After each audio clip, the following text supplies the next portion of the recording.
안녕하세요. 사람으로서 기본적인 도리도 모르는 인간을 믿고 지냈던 여자입니다. 세월은 쏜살같이 흐른다더니 저는 어느새 70 초반의 노모가 됐네요. 이 나이까지 살면서 저는 직업에 귀천이 없다고 생각했어요. 하지만 요즘 세상 돌아가는 걸 보니까 직업이 정말 중요하긴 한가 봅니다. 저는 시골에서 작게 농사도 지으면서 돼지 축사를 운영하며 남편과 함께 자식을 셋이나 길러냈어요. 두 아들과 막내딸은 제 인생에서 가장 소중한 보물이었습니다. 없는 살림에도 자식들한테만큼은 하나라도 더 해주고 싶은 게 부모 마음 아니겠습니까? 그래서 저희 부부는 돈을 조금이라도 더 아껴서 자식들 가르치는 데 썼습니다. 힘든 일, 굳은 일은 제가 하더라도 자식들은 편하게 살길 바라는 마음이었죠. 모든 부모의 마음이 저와 같지 않겠습니까? 그리고 이런 부모의 마음을 자식들도 알아주는지 삼남매들은 착하고 반듯하게 잘 자랐어요. 그런데 묻어냈던 아들과 다르게 막내딸은 사춘기 시절에 마음고생을 하긴 했었죠. 딸이 중학생 때 있었던 일인데 얼마나 깐깐했는지 몰라요. 한 번은 괜히 교복에서 냄새가 난다면서 일요일 저녁에 짜증을 부리면서 딸이 저한테 말하는 겁니다. 엄마, 교복에서 이상한 냄새 나잖아. 무슨 냄새가 난다고 그래? 다 해둔 빨래에서 무슨 냄새가 나? 엄마 냄새도 못 맡아? 맨날 내 교복에서만 이상한 냄새 난다니까? 나 여중이라서 애들끼리 냄새 얼마나 민감한지 알아? 딸의 말에 저는 큰 충격을 받았어요. 한 번도 저렇게 화를 내본 적 없던 딸이라서 당황스러웠죠. 그때 남편이 딸을 보면서 호통을 치면서 말했어요. 김은주, 너 엄마한테 그게 무슨 말버릇이야? 너 앞으로 네 교복은 네가 빨아입고 다녀. 알겠어? 엄마가 하나부터 10까지 다 해주니까 감사한 줄도 모르고 화만 내지? 네가 한번 해봐. 얼마나 힘든지. 저는 그런 남편을 말리면서 말했어요. 여보, 그만해요. 학교에서 무슨 일이 있었나 보지. 그만해. 그때 큰아들이 고등학생이었을 때였는데 그 순간 남편을 말리면서 말했습니다. 아버지, 그만하세요. 제가 잘 타이를게요. 딸은 남편의 말에 눈물만 뚝뚝 흘렸어요. 사춘기 딸이라 그런지 하루하루가 살얼음판이었습니다. 아마 딸을 키워보신 분들은 저 상황이 이해가 가실 거예요. 그때는 사춘기였던 딸한테 뭘 해줘야 할지 저도 남편도 잘 몰랐어요. 그래서 계속 딸의 짜증을 받아주다가 참다 못한 남편이 화를 낸 겁니다. 큰아들이 울기만 하는 막내딸을 진정시키면서 마당에서 대화하겠다면서 나갔어요. 저는 무슨 얘기를 하나 슬쩍 엿들었습니다. 큰아들은 딸을 보며 말했어요. 아버지한테 그렇게 화를 내면 어떡해? 내 교복에서 이상한 냄새 난다고. 우리 집은 왜 돼지 키우고 살아서 나만 교복에서 이런 냄새가 나는 거야. 일단 진정해. 네 교복에서 아무 냄새도 안 나. 지금 네가 너무 예민한 거야. 엄마가 주말 내내 네 교복 햇볕 아래 말리시려고 시간마다 확인하셨어. 그래도 난 이 교복 싫어. 내일 학교 안 갈 거야. 은주야, 지금 네가 속상한 마음도 알고 답답한 마음도 알아. 그런데 너 사실은 다른 일 때문에 이렇게 짜증내는 거잖아. 학교에서 무슨 일 있었어? 친구랑 싸웠어? 그런 거 아니야. 비밀 지켜줄게. 오빠한테만 말해봐. 너 부모님한테 말 못해도 나한테 말할 수 있잖아. 큰아들이 딸을 다독이면서 무슨 일이 있었는지 물었어요. 그런데 잠시 우물쭈물 하던 딸이 풀이 죽은 목소리로 큰아들한테 털어놓기 시작했습니다. 나도 새 신발 갖고 싶은데 우리 집은 그런 형편이 아니잖아. 교복도 다른 집 언니 거 물려 입었는데 신발 사줄 돈도 없을 거 아니야. 그럼 난 교복이라도 잘 입고 싶은데 뭘 해도 다 거지 같아서 그랬어. 나도 예쁜 거 하고 다니고 싶은데 나만 못하잖아. 네 마음 나 알아. 그런데 너 네가 원하는 거 솔직하게 부모님께 말해봤어? 네가 이렇게 화만 내는데 엄마가 네 마음을 어떻게 아시겠어? 어차피 말해도 안 될 게 뻔하잖아. 딸은 결국 큰아들 앞에서 아이처럼 울기 시작했습니다. 신발 한 켤레 못 사줄 정도로 어려운 형편도 아니었는데 딸이 저런 생각을 가지고 있었다니까 부모로서 참 마음이 안 좋았어요. 그래서 그때 저는 속상한 마음에 마당으로 가서 딸의 손을 잡으면서 말했습니다. 은주야, 원하는 게 있으면 솔직하게 말을 해야지. 네가 그렇게 말하면 아버지가 속상해 하시잖아. 엄마, 내가 잘못했어. 엄마 맨날 허름한 옷에 늘 신던 신발만 신는데 내가 어떻게 나만 새 거 사달라고 해. 내가 엄마 목까지 빼앗는 것 같아서 그랬어. 미안해, 엄마. 우리 딸, 엄마가 미안해. 네가 이런 생각하는지도 몰랐어. 네가 왜 내 걱정을 해. 자식은 자기 앞길만 걱정하면 되는 거야. 우리 딸, 엄마가 미안해. 알고 보니까 속 깊은 제 딸은 저를 걱정해서 갖고 싶은 것도 말 못했던 겁니다. 예쁜 운동화도 갖고 싶었지만 식구들 다 아끼면서 사니까 본인만 좋은 걸 할 수도 없다고 생각한 거예요. 아마 이기적인 딸이었다면 갖고 싶은 걸 사달라고 떼를 썼겠지만 좋은 건 같이 하고 싶어하는 딸의 어린 마음이 사춘기 때 터져버렸던 겁니다. 그래서 저는 큰아들 덕분에 딸의 진심을 알 수 있었어요. 솔직히 민감한 나이에 그럴 수 있다 싶지만 떡잎부터 바로 잡아야 한다고 생각했던 거예요. 그래도 딸의 반항 이후 한 번도 속을 썩히는 일은 없었습니다. 장남이 장남답게 동생들과 대화도 많이 하면서 의젓하게 동생들을 가르쳤어요. 그래서 저와 남편은 자식 셋을 대학교까지 모두 졸업시킬 수 있었습니다. 그리고 어릴 때부터 똑똑했던 큰아들은 대기업에 입사하면서 승승장구했죠. 둘째와 막내도 대기업은 아니지만 탄탄한 회사에 취업하면서 사회생활을 시작했네요. 이래서 말년엔 자식 복으로 산다고 하는구나 싶었습니다. 그렇게 무탈할 것 같던 제 인생에 시련은 자식들이 시집 장가를 가면서 벌어지기 시작했어요. 저는 아들이 둘인데 며느리를 3명이나 봤었거든요. 이게 대체 무슨 말인가 싶으시죠? 얼핏 들으면 어떤 아들놈이 사고라도 친 줄 아시겠지만 여기엔 아주 슬픈 사연이 있답니다. 그리고 슬픈 사연을 가지고 있던 아들은 바로 장남이었어요. 처음으로 큰며느리와 인사를 하던 날이 전 아직도 생생해요. 세상에서 가장 예쁜 미소를 짓던 며느리였거든요. 그때 큰아들이 며느리와 같이 인사 왔을 때 밝은 목소리로 제게 먼저 인사를 하면서 말했습니다. 어머님, 아버님, 안녕하세요. 저는 이설아라고 합니다. 그동안 사진으로만 보던 며느리를 보니까 저는 무척 반가웠어요. 그래서 저는 며느리를 보면서 말했습니다. 나도 반가워요. 사진보다 실물이 10배는 더 예쁘네요. 아니에요. 과찬이세요. 어머님이 더 고우신데요. 저는 집안이 왜 이렇게 밝은가 했더니 어머님이 계셔서 그런가 봐요. 말씀 편하게 해주세요. 그래야 저도 편하게 대화를 더 많이 나누죠.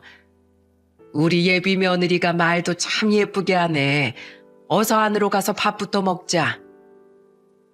저는 큰며느리의 싹싹한 모습이 마음에 쏙 들었어요.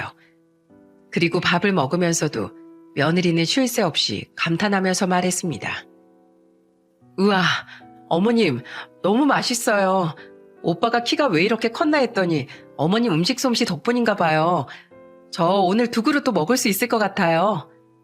잘 먹으니까 참 보기 좋네. 밥 많으니까 양껏 먹어. 반찬도 더 있으니까 더 먹으려면 말하고. 네, 어머님. 제가 인사드리러 와서 너무 많이 먹네요. 조신하게 먹어야 하는데 음식이 너무 맛있어서 계속 먹게 돼요. 아이고, 별 걱정 다 한다. 우리는 잘 먹는 며느리가 1등 며느리감이야. 그러니까 오늘 편하게 먹고 앉아서 쉬다가.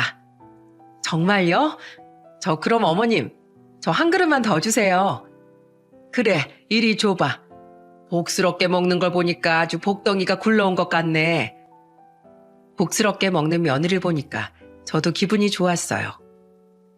그래서 그날 저녁 오랜만에 남편도 기분이 좋았는지 기분 좋은 목소리로 말했습니다.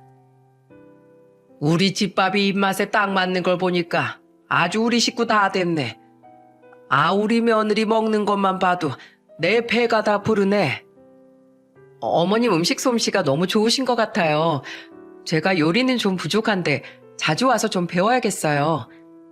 자주 온다고 하면 우리야 좋지. 시댁이라고 어렵게 생각하지 말고 편하게 생각해. 우리 아내가 이 동네에서 요리 실력으로는 1등이야, 1등. 맛집이 따로 없으니까 편하게 와. 네, 아버님. 저 앞으로 자주 올게요. 남편의 말에 며느리는 자주 오겠다면서 웃으면서 말했어요. 그때만 해도 저는 며느리가 그냥 하는 말이라고 생각했죠. 그런데 아직 결혼 전인데도 며느리는 주말마다 큰아들과 같이 집으로 내려왔어요. 그게 한두 번씩 쌓이니까 저는 그런 며느리를 보면서 이런 말까지 했습니다. 너희 날씨도 좋은 주말에 뭐하러 이런 시골까지 와? 서울에 좋은 거 많을 텐데 여기까지 오고 싶어? 분위기 좋은 곳 좀 가고 그러지. 서울 별거 없어요. 어딜 가도 사람 많고 맛집이라고 해서 가보면 음식값이 또 얼마나 비싼데요. 저는 여기서 어머님이 해주시는 음식 먹는 게 제일 좋아요.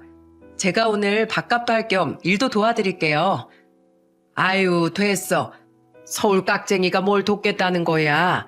돼지 축사 가면 아마 까무러치고 도망갈걸? 어머님, 저 서울 깍쟁이 아니에요. 저도 시골에서 나고 자라서 몸빼바지가 더 익숙해요. 그러니까 저 일 시켜만 주세요. 어머니께 제대로 배워서 저도 어머님 손맛 좀 내고 싶어요. 내가 널 어떻게 말리겠어. 자자, 하나씩 천천히 해. 정말 며느리가 주말에 한번 내려오면 집안의 웃음이 끊이질 않았어요. 명랑하고 쾌활한 며느리는 집안의 그야말로 복덩이였어요.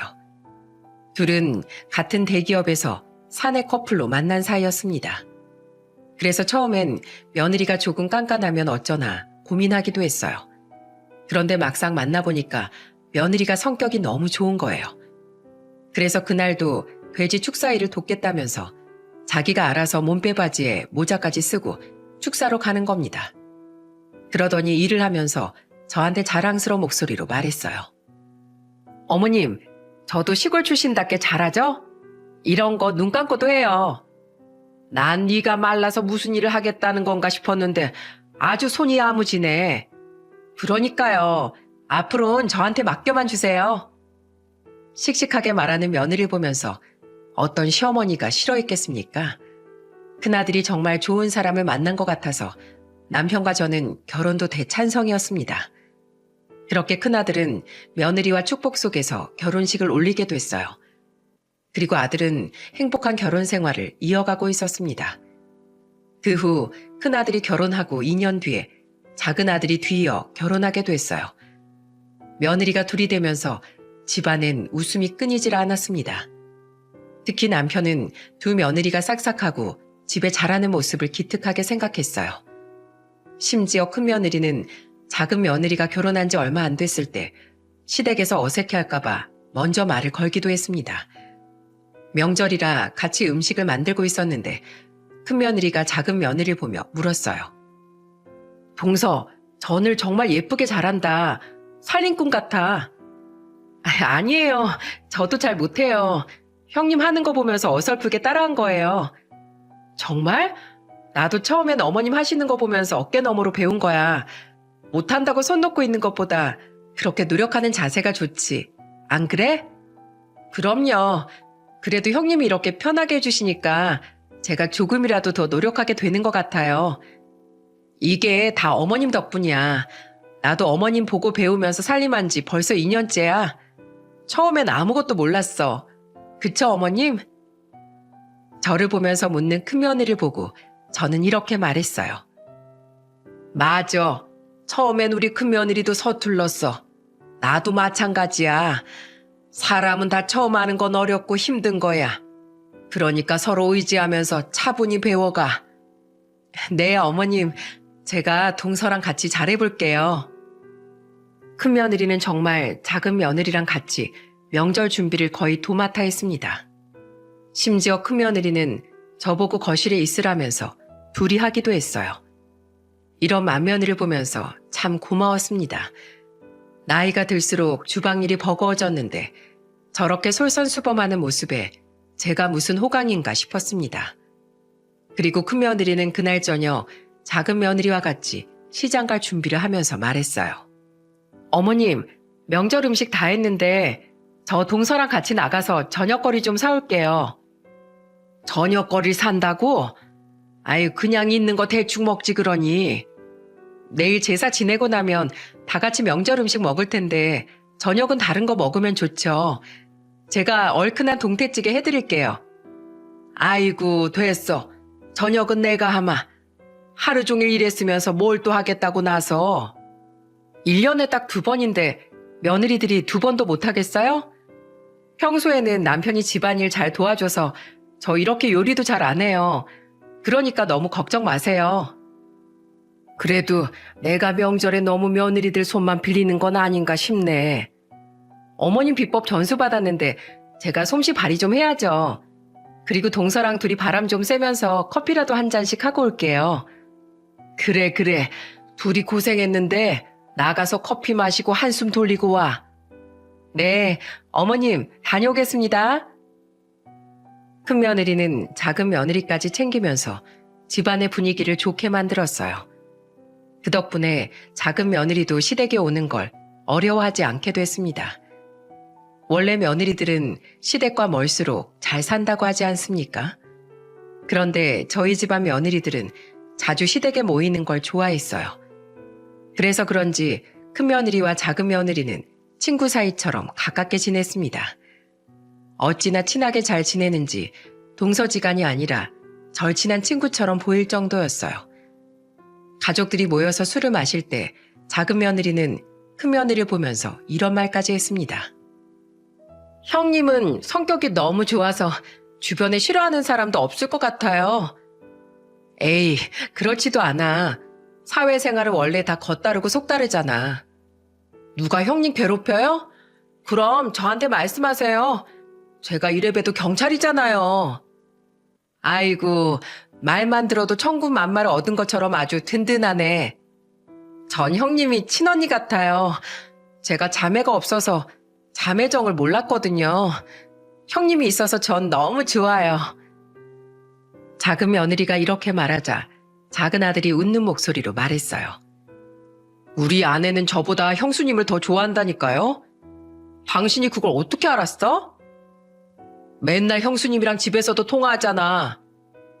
알고 보니까 두 며느리가 통화도 하면서 우애 좋게 지내고 있었더군요. 그래서 저는 큰아들을 보며 말했습니다. 우리 아들 살찐 것 좀 봐. 원래 결혼하고 잘 살면 남편이 살이 찐대. 경도야, 네 아내가 해주는 밥이 더 맛있지? 이젠 엄마 밥상 그립지도 않지? 네? 에이, 엄마는 왜 그런 말씀을 하세요? 전 다 좋아요. 아이고, 그래도 내 앞에서 아직 마누라 칭찬은 안 하네. 저는 다 좋아요. 어머님이 제 아내한테 다 알려주신 거잖아요. 아니야.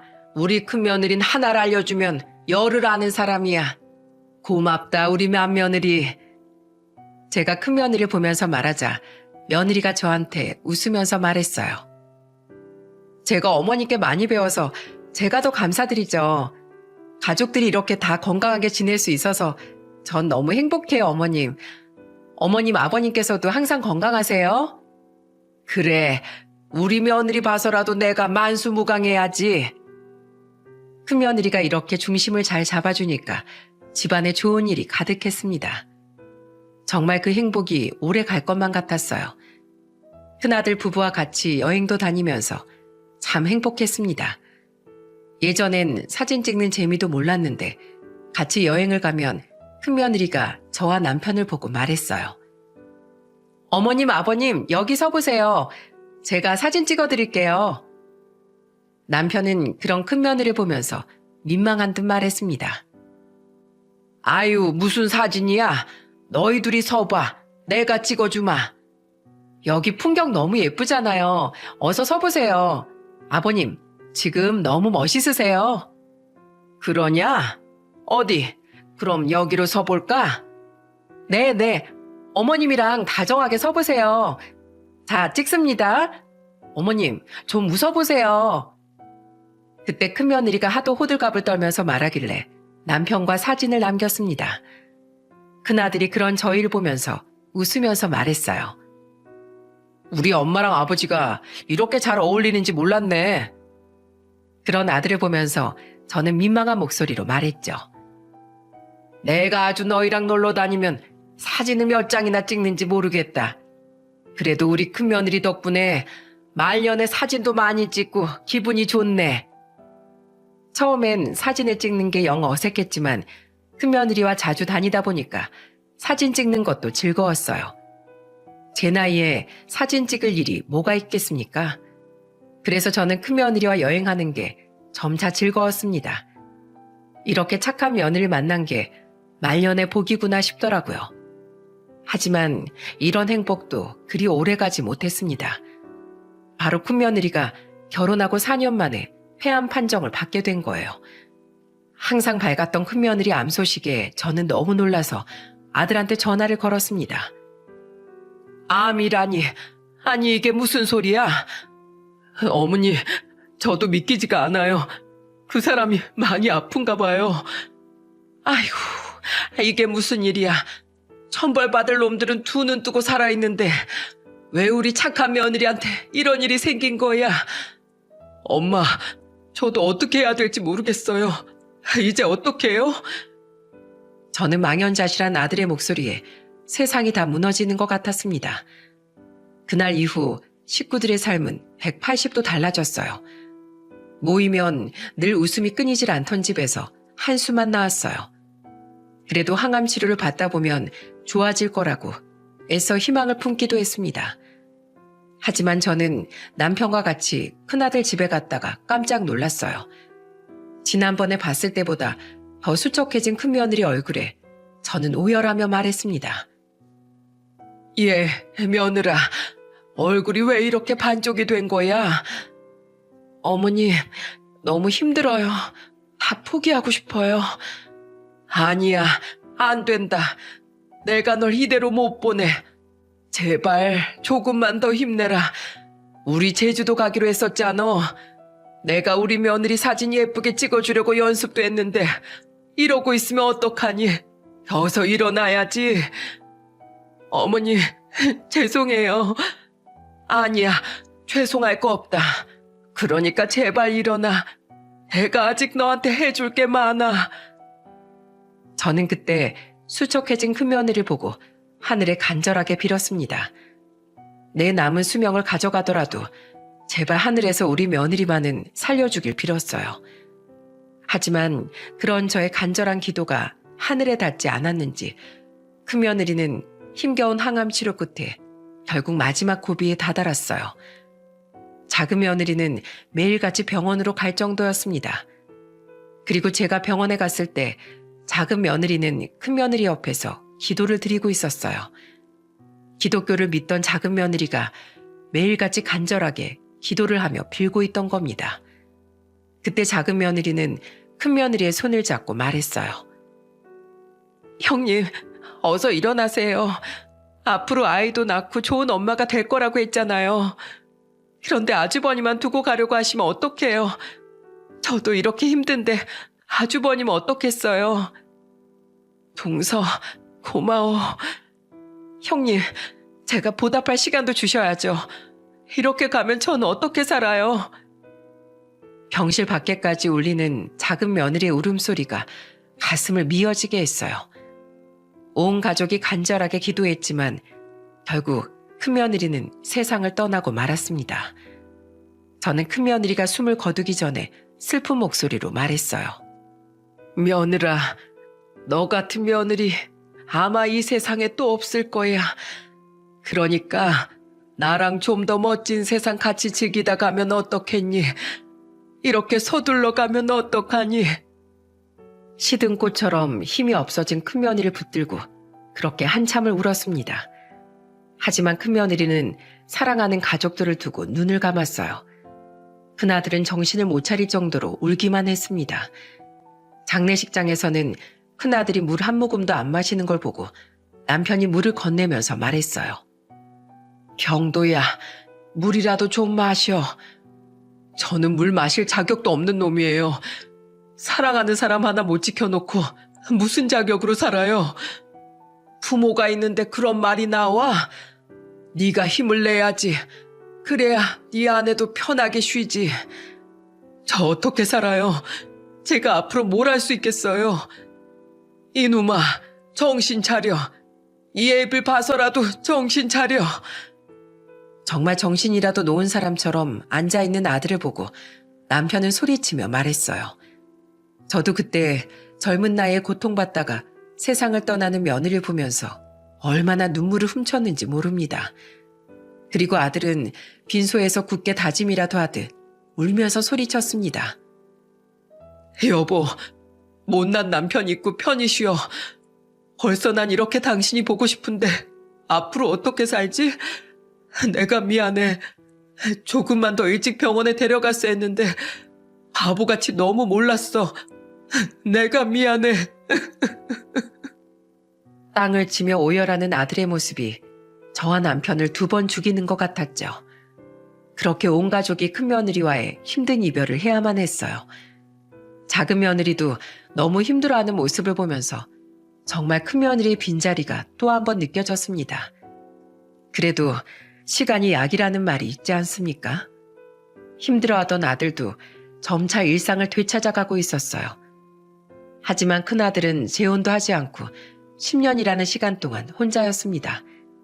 그 사이 둘째 아들은 손자를 2이나 키우고 있었고 막내딸도 결혼해서 자식을 키우고 있었어요. 그래도 저는 아들을 보면서 한 번도 재혼을 입에 올리지 않았어요. 힘들어하던 아들을 알기 때문에 그저 일상을 잘 사는 것만으로도 고마웠습니다. 그런데 아들이 40 중반이 됐을 무렵 아들이 저와 남편한테 조심스럽게 말했어요. 엄마, 아버지, 저 만나는 여자가 있어요. 저는 아들의 말에 너무 놀라서 되물었습니다. 뭐? 여자가 있었어? 네, 한 1년 정도 만났어요. 뭐 하는 여자야? 1년이나 만났으면 네 나이에 무슨 생각이 있어서 만나는 걸 거 아니야? 맞아요. 직업은 변호사인데 이혼을 한 번 했던 사람이에요. 그래도 저는 그런 건 괜찮아요. 지금 저랑 대화가 너무 잘 통하는 사람이에요. 네가 대화가 잘 통한다니까 다행이다만 이혼 사유가 뭐였다니? 성격 차이였대요. 그래서 사람을 볼 때 성격을 제일 많이 보는데 저랑 너무 잘 맞아서 저도 너무 편해요. 그러다 보니까 벌써 1년이나 만난 거예요. 아들이 처음 만나는 사람이 있다고 했을 때 저와 남편은 깜짝 놀랐어요. 그래도 외로워 보이던 아들이 누군가를 만나서 대화가 잘 통한다고 하는 걸 보니까 안심이 되기도 했습니다. 그런데 일주일 뒤에 아들이 인사를 시켜주려고 데려온 며느리를 보고 저는 놀랐어요. 전 며느리와는 분위기가 완전히 다른 사람이었거든요. 그때 2번째 며느리가 인사 왔을 때 첫인상이 딱 커리어 우먼 같은 스타일이었거든요. 게다가 성격도 참 특이했어요. 처음 인사를 나누고 대화하려고 마주 앉았는데 제가 믹스커피를 타서 한 잔씩 마시려고 했습니다. 그런데 며느리가 저를 보면서 굳은 표정으로 말했어요. 죄송한데 저는 믹스커피 안 마십니다. 커피를 안 좋아해요? 아니요, 저는 블랙커피 마셔요. 이런 커피는 안 마십니다. 퉁명스럽게 말하는 모습에 저는 너무 당황스러웠어요. 보통 안 마셔도 처음 인사 온 자리에서는 마시는 신용이라도 하지 않습니까? 그래서 제가 며느리를 보고 다시 말했어요. 우리 집에 블랙커피가 없는데요. 그럼 저는 물 마실게요. 그래도 어머님이 타주셨는데 제가 안 마시면 이상하잖아요. 그래서 솔직하게 말씀드린 거예요. 기분 상하신 거 아니시죠? 뭐 그럴 수도 있죠. 저는 처음 보는 성격에 크게 당황했어요. 하지만 분위기를 망치지 않으려고 애써 괜찮은 척을 하면서 말했습니다. 생긴 것도 딱 변호사같이 생겼는데 말투도 엄청 예의를 차리거나 싹싹한 성격도 아니더라고요. 하지만 퉁명스러운 대신 말실수는 안 하는 사람 같았습니다. 그러다 남편이 며느리를 보고 이런 질문을 했어요. 변호사면 엄청 바쁘겠어요? 적당히 바쁜 직업이에요. 아, 그래요? 우리 농사만 지어봐서 변호사들이 얼마나 바쁜지 모르겠네요. 네, 그러실 수 있죠. 이해합니다. 어쩜 말을 그렇게 딱딱하게 하는지 도무지 대화가 이어지질 않았습니다. 남편은 대화를 이어가 보려다가 멋쩍은 목소리로 웃더니 커피만 마시더라고요. 그런데 그때 아들이 분위기를 알아차리고 눈치를 보면서 입을 열었습니다. 이 사람이 워낙 말이 없는 편이에요. 그냥 말씀도 편하게 해주세요. 그러자 남편이 한숨을 쉬면서 말했어요. 그래, 더 물어볼 것도 없는데 어서 가봐라. 올라가는 길 막히겠다. 남편이 이렇게 말하자 갑자기 며느리가 가방을 들며 말했어요.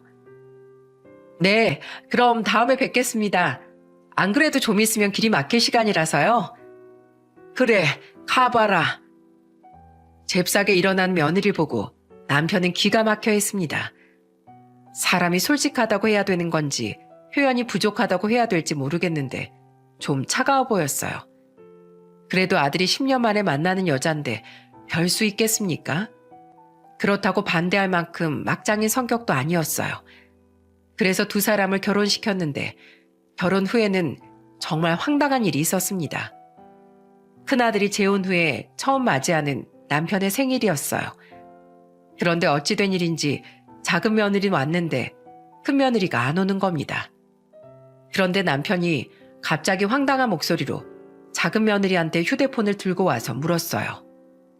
예, 이걸 큰 며느리가 보냈는데 뭐 어떻게 쓰는 거니? 형님이 이걸 보냈다고요? 작은 며느리가 놀란 목소리로 말하길래 저는 의아한 목소리로 물었습니다. 예, 뭘 보냈길래 그래? 형님이 아버님 생신 선물을 쿠폰으로 보냈어요. 선물권인데 이거 들고 베이커리 가면 케이크 주는 거예요. 이건 너무한 거 아니에요? 저는 작은 며느리의 말에 정말 기가 찼습니다. 평일도 아니고 주말인데 얼굴도 안 비추는 게 말이 됩니까? 그런데 그때 큰아들이 혼자 집으로 들어오는 거예요. 그래서 저는 큰아들을 보며 물었습니다. 넌 왜 혼자 와? 네 아내는 어쩌고? 아, 그게 일이 바쁘대요. 그래서 저 혼자 왔어요. 일이 얼마나 바쁘길래 전화 한 통도 못하고 이런 쿠폰이나 보내고 가만히 있는 거야? 그때 큰 며느리가 케이크 쿠폰만 하나 딱 보내고 아무런 메시지도 없었어요. 그래서 저는 너무 황당해서 괜히 아들한테 화를 내며 말했어요. 솔직히 아무리 바빠도 시아버지 생신에 전화 한 통도 못한다는 게 말이 됩니까? 그래서 아들이 며느리가 바쁘다고 하는 말이 전혀 이해가 안 갔어요. 그런데 큰아들이 저를 보면서 난감한 목소리로 말하는 겁니다. 그 사람이 낯을 가려서 그런지 아직 가족들 보기가 불편하대요. 뭐? 불편하다고? 아무리 불편해도 그렇지. 서로 자주 봐야 가까워지지. 그렇다고 지금 바쁘다는 핑계로 안 오는 거야? 불편하다는데 어떡해요? 아들의 표정을 보니까 혼자서 오기 전에 둘이 한바탕 한 것 같았습니다. 그래서 저는 참다 못해 며느리한테 전화를 걸어서 말했어요. 내가 그냥 넘어가려다가 아무래도 안 될 것 같아서 전화했다. 네? 어머님 무슨 일이세요? 무슨 일? 넌 결혼하고 처음 맞는 시아버지 생신에 빵집 쿠폰 하나 딸랑 보내고 그친 거야? 네? 아, 뭐 더 필요하세요? 커피라도 같이 보내드릴까요? 며느리의 황당한 답변에 저는 기가 막혔습니다. 그래서 저는 어이없는 목소리로 소리쳤어요. 내가 지금 뭘 더 받아내자고 전화한 것 같니? 시아버지 생신이면 전화라도 해야 될 거 아니야? 네가 그렇게 하니까 가족들끼리 더 멀어지잖아. 아버님 생신에 며느리가 가서 뭐해요? 친아들 한 번이라도 더 보는 게 좋으시겠죠. 절 키우신 것도 아닌데 가족들끼리 시간 보내세요. 넌 가족 아니냐? 지금 그걸 말이라고 해? 제가 낯을 가려서요. 저는 다음에 인사드릴게요. 제가 일이 있어서 이만 끊겠습니다. 그렇게 말하고 전화를 끊어버리는 며느리 모습에 저는 기가 막혔습니다. 작은 며느리는 제 표정을 보고 어이없다는 목소리로 물었어요. 정말 낯가려서 안 오시는 거래요? 그래, 친아들이 갔으니까 가족끼리 즐거운 시간 보내란다. 세상에, 내가 지금 이걸 말이라고 들은 거니? 며느리는 가족이 아닌 거예요? 세상에 그런 말이 어딨어요. 그 자리에 있던 식구들이 다 기가 막힌 표정으로 서 있었어요. 그러자 아들이 저한테 미안한 목소리로 말하는 겁니다. 죄송해요. 제가 잘 말해보려고 했는데 잘 안 됐어요. 네가 뭐가 죄송해. 됐다. 그냥 우리끼리 하자. 저는 너무 화가 났지만 말로 통하는 애가 아닌 것 같아서 그저 말을 돌렸어요. 아들도 수없이 타일러봤지만 말이 안 통했다고 하길래 저도 그냥 애써 넘긴 거예요. 하지만 그날 며느리의 황당한 말에 온 가족이 큰 충격을 받았어요. 여러분들은 이 상황이 이해가 가십니까? 며느리도 자주 봐야 정이 든다는데 자주 보자는 것도 아니고 특별한 날엔 같이 보낼 수 있는 거 아닌가요? 그때 정말 시한폭탄 같은 며느리가 들어왔구나 싶었습니다.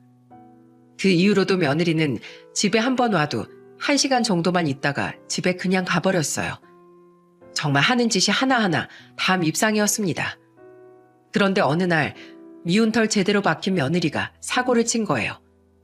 결혼 1년 차가 됐던 설 명절에 벌어진 사건이었습니다. 오랜만에 온 가족이 다 모이기로 한 날이라서 남편이 큰아들한테 자고 가라고 한 날이었어요. 그런데 그날 시골에 내려온 큰며느리가 거실 구석에 앉아서 가만히 있는 거예요.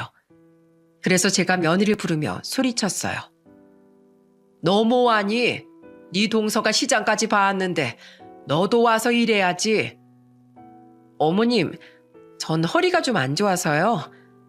뭐야? 그럼 넌 여기서 뭘 하겠다는 거야? 계속 그렇게 꽂아둔 보리자루처럼 앉아만 있을 거야? 저는 아버님이랑 대화 좀 하고 있을게요. 아버님이 약주하고 싶다고 하셨어요. 그러자 남편이 저를 보며 말하는 겁니다. 여보, 내가 큰며느리랑 대화 좀 할게. 잘 타일러 볼 테니까 나한테 시간을 좀 줘. 그래서 저는 남편의 말에 알아서 하라고 했어요. 그리고 작은 며느리와 음식을 준비하다가 부족한 재료가 있어서 다시 시장으로 가게 됐습니다. 그때 작은 며느리가 저한테 한숨을 쉬며 말하더군요. 이러면 안 되는데 자꾸 떠난 형님이 생각나요. 어머니는 안 그러세요? 나도 그러지 말아야지 하면서 자꾸 한편으론 생각난다. 형님이 정말 가족들한테 잘했던 것 같아요. 작은 며느리의 말에 저는 한숨만 내쉬었습니다. 저도 저런 며느리가 생길 줄 누가 알았겠습니까? 정말 평범한 며느리였다면 저도 자꾸 지난 일을 생각하지 않았을 거예요. 하지만 큰 며느리는 그날 정말 밑바닥 인성을 보여주고 말았어요.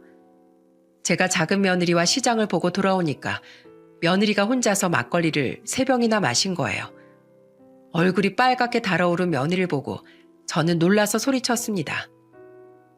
너 무슨 대낮부터 이렇게 술을 마셨어? 네 시아버지는 어디 가신 거야? 아버님, 잠깐 통화하신다고 나가셨어요. 그럼 너 혼자 이걸 다 마셨어? 왜요? 저는 술도 못 마십니까? 넌 지금 여기 놀러 왔어? 명절에 일 좀 도와줘야 금방 끝날 거 아니야. 저도 일했어요. 아버님 귀 맞추는 게 얼마나 힘든지 알아요? 벌써 우리 3병째예요. 며느리의 말에 정말 기가 막혔어요. 그때 통화를 끝내고 온 남편이 놀란 목소리로 말했습니다. 아니, 얘가 이걸 언제 다 마신 거야? 30분 통화하고 온 사이 혼자 다 마신 거야? 알고 보니까 3병 중에서 1병만 남편이랑 마셨던 거예요. 이게 지금 시댁이 낯선 며느리가 할 짓인가요? 그래도 저는 술 취한 사람한테 화낸다고 알아듣겠나 싶어서 참으려고 했습니다. 그래서 화를 꾹 눌러 참으면서 큰며느리한테 말했어요. 식구들 지금 다 나가서 돼지 축사 치우고 올 거니까 너 혼자 여기서 술 좀 깨고 있어. 그리고 술상도 좀 치우고 설거지도 좀 해놔. 하는 김에 밥도 좀 하고. 뭐라고요? 밥을 하라고요? 요즘 세상이 어떤 세상인데 일을 시켜요, 며느리한테. 노동 착취가 심하시네요. 저 고급 인력이에요. 밥 해본 적 없어요. 뭐야? 밥 해본 적이 없다고? 그럼 너흰 그동안 뭐 해먹고 산 거야? 저번에 처음으로 밥 해봤는데 물 조절 실패해서 완전 물밥 돼서 안 해요. 사람이 잘하는 거 하고 살아야죠. 그래서 변호사 하잖아요. 시켜 먹는 게 제일 간단해요. 배만 부르면 되죠 뭐. 그리고 저는 원래 밥 안 먹어요. 저 밥 안 먹을 건데 굳이 제가 해야 됩니까? 그거야말로 노동 착취예요. 진짜 며느리의 말에 뒤로 넘어갈 뻔했네요. 어떻게 밥 한 번 하라고 했다고 노동 착취가 됩니까? 며느리의 말에 아들이 그동안 어떻게 살았는지 눈에 훤히 다 보였어요. 그런데 그때 작은 며느리가 참다 못해 나서면서 소리쳤어요. 진짜 너무하시네요. 뭐? 노동 착취? 노동 착취가 무슨 말인 줄이나 알아서 떠들어요? 첫 명절부터 시댁에서 술주정 부리고 말대꾸하는 게 며느리가 할 짓이에요? 뭐? 너 지금 나보다 나이도 어린 게 나 모욕하는 거야? 모욕죄가 얼마나 벌금 센 줄이나 알아? 내가 이번 기회에 제대로 알려줘? 이게 진짜 보자 하니까 한 주먹거리도 안 되는 게 나대고 있어. 그러더니 큰 며느리가 갑자기 작은 며느리 머리채를 잡고 흔들었습니다. 저는 깜짝 놀라서 말리려고 했는데 그 순간 작은 며느리가 소리쳤어요. 지금 너 나 폭행했지? 이거 정당방위다. 그리고 작은 며느리는 순식간에 큰 며느리 다리를 걸더니 엎어치기를 해버렸습니다. 바닥에 내동댕이 쳐진 큰 며느리가 소리쳤어요. 아! 야, 너 경찰이 선량한 시민 때리는 거야? 뭐? 선량한 시민? 네가 먼저 나 때렸잖아. 이거 정당방위인 거 몰라? 어디서 지금 결혼한 지 1년도 안 된 여자한테 형님 해줬더니만 꼴 같지도 않은 게 사람을 쳐? 네가 그러고도 변호사야? 야, 너 진짜 매운맛 좀 보고 싶어? 매운맛? 아, 시간이 남아도니까 엄한데 시간 쏟을 수 있겠네. 내가 알아보니까 월급이 100만 원도 안 된다면서? 아주버님이 너 먹여 살린다며? 하긴 변호사가 천지에 널렸는데 실력 없는 변호사한테 누가 의뢰하겠어? 어떻게 이 형님한테 이럴 수가 있어? 내가 뭐 돈 못 버는 게 내 잘못도 아니잖아. 일감이 안 들어오는데 뭐 돈을 어떻게 벌라고? 밥벌이는 알아서 하시고 빨리 사과하세요. 어서 당장 사과하라고. 작은 며느리가 화난 목소리로 소리치는데도 큰 며느리는 끝까지 사과하지 않았어요. 그 모습을 보고 아들도 깊은 생각에 빠진 것 같았습니다. 그 순간 아들이 나서서 큰 며느리를 보고 소리쳤어요. 당장 어머니한테 사과드려. 지금 정중히 사과 안 하면 당신하고는 끝이야. 이제 도저히 당신 같은 사람이랑 못 살겠다. 빨리 마지막으로 기회 줄 때 사과드려. 어서. 내가 왜 사과해? 나 변호사야. 어디 이런 거지 같은 집안에서 날 이런 취급해? 이런 집구석에 변호사 며느리가 가당키나 해? 여기서 이렇게 변호사 며느리 대접도 못 받을 거면 나 그냥 집에 확 가버릴 거야. 그러더니 갑자기 큰 며느리가 가방을 챙기더니 집을 나가더라고요. 그러더니 집 앞에 있던 차에 타고 시동을 거는 겁니다. 놀라서 가족들이 뛰어나갔고 아들이 바로 차 키를 뺏어버렸습니다. 그리고 큰 며느리를 운전석에서 끌어내면서 소리쳤어요. 이거 내 차야. 당장 내려. 넌 택시 타고 가. 난 너한테 분명히 마지막 기회 줬어. 그리고 기회 줬는데도 불구하고 사과할 생각도 안 하고 음주운전할 생각하는 거 보니까 넌 진짜 구제불능이다. 이 명절이 우리 집에서 보내는 마지막 명절이 될 거야. 그렇게 말하면 내가 겁먹을 줄 알고? 그래, 나도 여기서 명절 보내기 싫거든? 술에 취해서 술주정 부리는 며느리를 아들은 택시를 태워서 보내버리려고 했습니다. 그런데 택시가 도착하자 큰 며느리는 갑자기 저희 집에 침을 뱉으면서 말했어요. 내가 다시 노나 봐라. 에이, 패! 와, 진짜 너 같은 여자랑은 못 살겠다. 야, 갈라서자. 그래, 헤어져. 누가 무서울 줄 알고. 난 내 가치를 모르는 집구석 싫거든? 정말 행패도 이런 행패가 없었습니다. 진짜 이게 말이 됩니까? 아들은 택시에 며느리를 태워보내고 나서 저를 보며 말했습니다. 엄마, 아버지, 저 갈라설게요. 어차피 혼인신고도 안 한 사이고 더 이상은 못 살겠어요. 저 사람 그동안 집안일도 뒷전이었어요. 그리고 결혼 전이랑 말이 다 달라요. 왜? 뭔데 그래? 저 사람 수입 100만 원도 안 되는데 애도 낳기 싫대요. 알고 보니까 전 남편이랑도 이런 문제로 헤어졌더라고요. 집안일도 싫다. 애 낳기도 싫다. 그렇다고 일을 제대로 하는 것도 아니고 정말 식충이었어요. 술 먹으면 폭력적으로 변하는 거 보셨죠? 평소에도 저래요. 아들의 말을 들어보니까 그동안 고충이 한두 개가 아니었던 거예요. 그래서 저는 아들의 선택을 그저 응원한다고 했습니다. 그리고 아들은 서울로 가자마자 며느리의 짐을 처가로 보내버렸다고 했어요. 그랬더니 어떤 일이 벌어졌는지 아십니까? 결혼 생활 1년 동안 한 번도 먼저 전화한 적 없던 양아치 며느리가 저한테 먼저 전화를 한 거예요.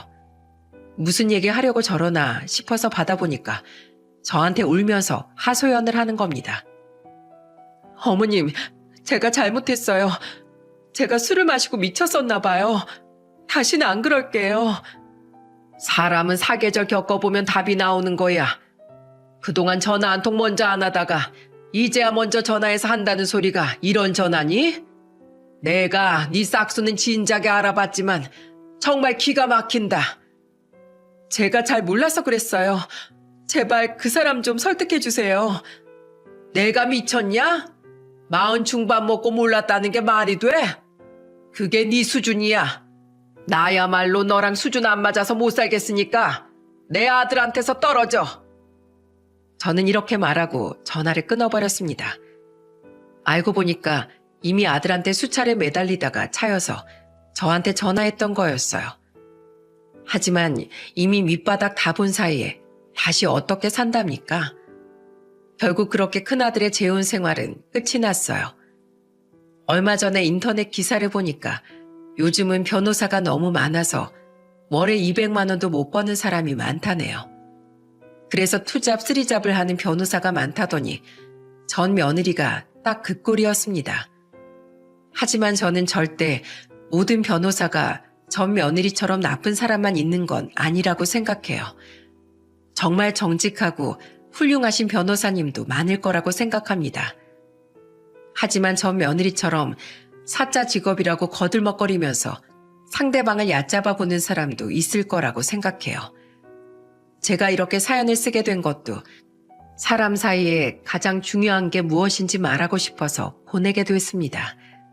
제가 7순이 넘게 살아보니까 직업으로 사람을 판단하는 거야말로 정말 어리석은 짓이에요. 사람이 노력해서 무언가 될 수는 있겠지만 알맹이까지 변하는 사람은 없습니다. 정말 자리에 맞는 인성을 갖춘 사람이 과연 몇이나 될까요? 전 며느리처럼 직업의식도 없이 그저 사자 직업이란 이유로 아지만 있는 사람도 많을 겁니다. 하지만 사람 사이에 가장 중요한 건 직업도 아니고 돈도 아닌 진심이랍니다. 서로에게 얼마나 진심을 다해서 노력하는지가 관계를 결정하는 중요한 점이라고 생각해요. 여러분들도 보여지는 것보다 마음에 집중하는 한 해를 보내셨으면 하는 마음에 사연을 보내게 됐어요. 제 사연이 모든 분들에게 귀감이 됐으면 하는 마음입니다. 긴 사연 들어주셔서 정말 감사드려요.